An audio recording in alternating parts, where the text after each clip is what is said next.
दिल्ली की सर्दी ने इस बार पहाड़ों को पीछे छोड़ दिया है। राजधानी दिल्ली में इस समय जो न्यूनतम तापमान है वो देहरादून, नैनीताल और धर्मशाला से कम है।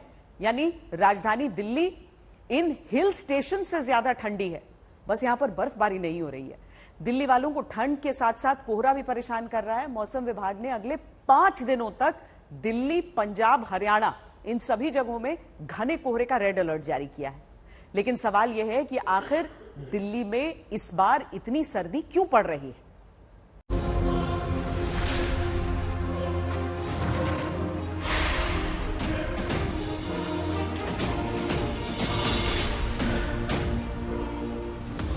थर्ड डिग्री के टॉर्चर के बारे में आपने सुना तो बहुत होगा, लेकिन दिल्ली वाले इसका आजकल सामना कर रहे हैं। राजधानी में पारा रविवार को 3 डिग्री तो सोमवार और मंगलवार को 4 डिग्री तक लुढ़क गया। मानो तापमान बता रहा हो कि इस बार दिल्ली वालों को सर्दी बहुत सताने वाली है। दिल्ली में सर्दी ने देश के कई पहाड़ी इलाकों को भी पीछे छोड़ दिया है। मंगलवार को देश की राजधानी में पारा देहरादून, नैनीताल और धर्मशाला जैसे हिल स्टेशन से भी नीचे चला गया। इतना ही नहीं, हार्ड विंड चिल फैक्टर के कारण भी दिल्ली के लोगों को ज्यादा ठंड महसूस हो रही है। विंड चिल फैक्टर अधिक होने का मतलब ये है कि हवा के संपर्क में आने पर शरीर का तापमान काफी तेजी से गिरता है। मौसम वैज्ञानिकों के मुताबिक उत्तर पश्चिम से आने वाली सर्द हवाओं के कारण दिल्ली समेत देश के उत्तरी इलाके में अचानक सर्दी बढ़ गई है। पारा गिरने से दिल्ली एनसीआर वालों को कड़ाके की ठंड का सामना करना पड़ रहा है। ठंड के साथ दिल्ली वालों का सामना कोहरे से भी हो रहा है। सोमवार यानी 26 दिसंबर को दिल्ली में सीजन का सबसे ठंडा दिन रिकॉर्ड किया गया। दिल्ली में अधिकतम और न्यूनतम तापमान दोनों में गिरावट दर्ज की गई। यही है कि जो करंट स्पेल है वो बहुत सीवियर चल रहा है, इंक्लूडिंग दिल्ली ऑल्सो, और mainly Haryana, Delhi, west Uttar Pradesh, Punjab and north Rajasthan, मतलब उत्तर भाग जो राजस्थान का है। और सबसे जो कम तापमान का रिकॉर्ड आया है वो continue to be Churu, Sikar, Hisar and northern.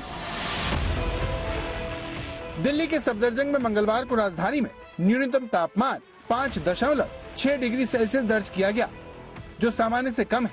दिलचस्प बात यह है कि इसके मुकाबले मंगलवार को देहरादून का न्यूनतम तापमान 7 डिग्री सेल्सियस, नैनीताल का 7.2 डिग्री सेल्सियस और धर्मशाला का 6.2 डिग्री सेल्सियस रहा। मौसम वैज्ञानिकों का कहना है कि उत्तर पश्चिम से आने वाली सर्द हवाओं के कारण दिन के तापमान में तेजी से गिरावट आई है। इसके साथ ही कोहरे के कारण धूप भी अच्छी तरह से नहीं निकल पा रही, जिससे सर्दी ज्यादा महसूस हो रही है। दिल्ली की तरह पंजाब, हरियाणा, उत्तर प्रदेश में ठंड और कोहरे का डबल अटैक लोग झेल रहे हैं।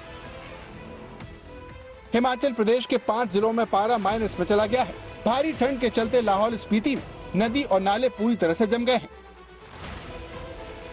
हिमाचल के किन्नौर, लाहौल सहित चंबा, मंडी, कुल्लू और शिमला की ऊंचाई वाले इलाकों में जल्द बर्फबारी होने की भविष्यवाणी है, जिसके बाद पर्यटकों ने हाल फिलहाल घर लौटने का इरादा छोड़ दिया है। मनाली आने वाले पर्यटकों के लिए रोहतांग जाना, रोहतांग टनल क्रॉस करके लाहौल की तरफ जाना और वहां पर सफेद बर्फ की चादर देखना, जो एहसास है वो स्वर्ग से कम नहीं है। लेकिन इस स्वर्ग तक पहुंचने के लिए लोगों को काफी मशक्कत करनी पड़ रही है। ये जो सड़क आप देख रहे हैं ये मनाली से लेकर रोहतांग तक जाती है। सामान्य तौर पर इस जर्नी में जो है सिर्फ 45 मिनट यानी पौने घंटे का समय लगता है, लेकिन टूरिस्ट, पर्यटक इतनी बड़ी संख्या में मनाली पहुंच गए कि इस पूरी सड़क में ट्रैफिक जाम देखने को मिल रहा है। घंटों लोगों को सड़क पर ही बिताने पड़ रहे हैं, उसके बाद कहीं बर्फ के दर्शन हो रहे हैं। मनाली में नए साल की छुट्टियां मनाने की होड़ के चलते पर्यटकों की भारी भीड़ उमड़ पड़ी, जिससे सोलंग नाला से मनाली तक करीब 5 किलोमीटर लंबा जाम लग गया।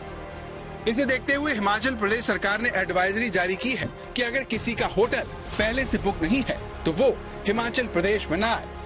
हिमाचल की तरह जम्मू कश्मीर में पारा माइनस में चला गया है। पूरे कश्मीर और लद्दाख क्षेत्र में कड़ाके की ठंड पड़ रही है। बीती रात पहाड़ों पर हल्की बर्फबारी हुई, जिससे और तापमान में गिरावट आई है। श्रीनगर की अगर बात करें तो यहाँ का तापमान रात में -4 डिग्री तक लुढ़का, जबकि दिन का तापमान भी 2 से 5 डिग्री के आसपास ही रहने की आशंका है। फिलहाल आने वाले दिनों में भी कश्मीर में लोगों को ठंड से राहत मिलने की कोई उम्मीद नहीं है, क्योंकि 30 दिसंबर को कश्मीर में मेट डिपार्टमेंट की तरफ से कहना है कि यहाँ पर और एक ताजा बर्फबारी हो सकती है, जिससे और भी ठंड बढ़ेगी। पहाड़ों पर प्रचंड ठंड और बर्फबारी भले ही टूरिस्टों को लुभा रही हो, लेकिन वहाँ के लोगों के लिए ठंड ने आफत शुरू कर दी है। शिमला से मंजीत सहगल के साथ अशरफ वाणी, श्रीनगर, आज तक।